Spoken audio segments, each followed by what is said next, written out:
সকালবেলা আমার মেয়ে এখানে পড়তে বসে গেছে। একদম তো পড়তেই চায় না, শুধু বদমাইশি। আজকে নিজে থেকেই পড়তে বসেছে। বইটই পড়াশোনার কোনো নাম নেই, ছড়ার বই নিয়ে পড়তে। তো আমি এখানে ওকে একটু বকা দিচ্ছিলাম। সবসময় ওর পেছনে লেগে থাকতে হয় পড়াশোনার জন্য। একটু বেলা হতেই ওর একটা বন্ধু চলে এসছে খেলবে বলে। স্কুল ছুটি থাকলে ওরা একটু খেলাধুলো করে। এখানে ঠাকুমা বসে চুনো মাছ বানাচ্ছিল। এই যে দুজনে এখানে খেলছে, আমি একটু ওদের পেছনে লাগলাম।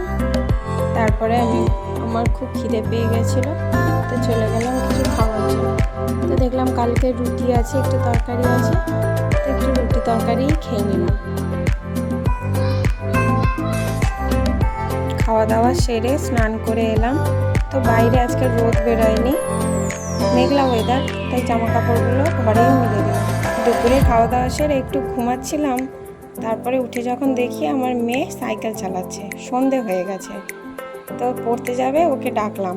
কি বলবো বন্ধুরা, আমার বর আমাকে একা রেখে দিয়ে চলে গেছিলো মন্দারমণি ঘুরতে। এই আমি বসেছিলাম, সেও ঢুকলো। তেমন কিছু না, আমি জাস্ট মজা করছিলাম। সে গেছিলো একটা কাজের জন্য। তো দেখি ওখান থেকে কাঁকড়া নিয়ে এসছে। মন্দারমণিতে খুব ভালো কাঁকড়া পাওয়া যায়।